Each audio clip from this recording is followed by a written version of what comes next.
আসসালামু আলাইকুম রহমতুল্লাহ। প্রিয় দর্শক, কেমন আছেন? আশা করি ভালো আছেন। প্রিয় দর্শক, পে স্কেল বাস্তবায়নে নতুন কর্মসূচি ঘোষণা। চলুন বিস্তারিত তথ্য জেনে নিই।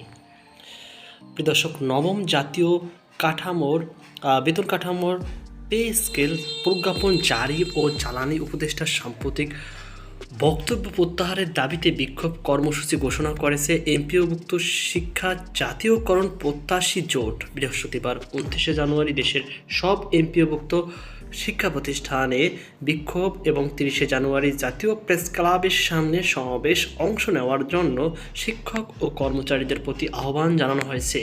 বুধবার 28 জানুয়ারি জোটের সদস্য সচিব অধ্যক্ষ দেলোয়ার হোসেন আজিজির সই করা এক বিবৃতিতে এই কর্মসূচি ঘোষণা করা হয়েছে।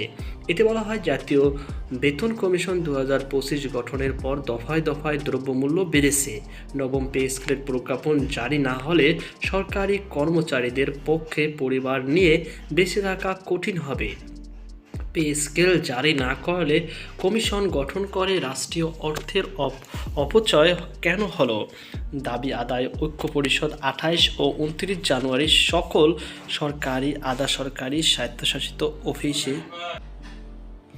বিক্ষোভ এবং 23 জানুয়ারি সকাল 10টায় জাতীয় প্রেস ক্লাবের সামনে প্রতিবাদ সমাবেশের ডাক দিয়েছে। এমপিওভুক্ত শিক্ষা জাতীয়করণ প্রত্যাশী জোট এই কর্মসূচির সঙ্গে একাত্মতা প্রকাশ করে নিজস্ব কর্মসূচি ঘোষণা করেছে।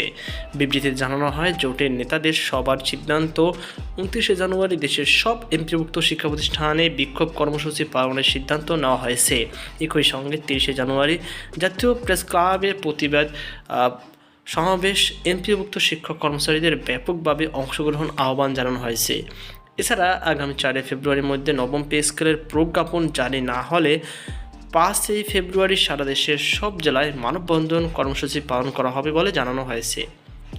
তো প্রিয় দর্শক, এই ছিল আমার হাতে সর্বশেষ আপডেট। এ নিয়ে আপনার কি মতামত অবশ্যই কমেন্টে জানাবেন। সকল বাধা আল্লাহ হাফেজ।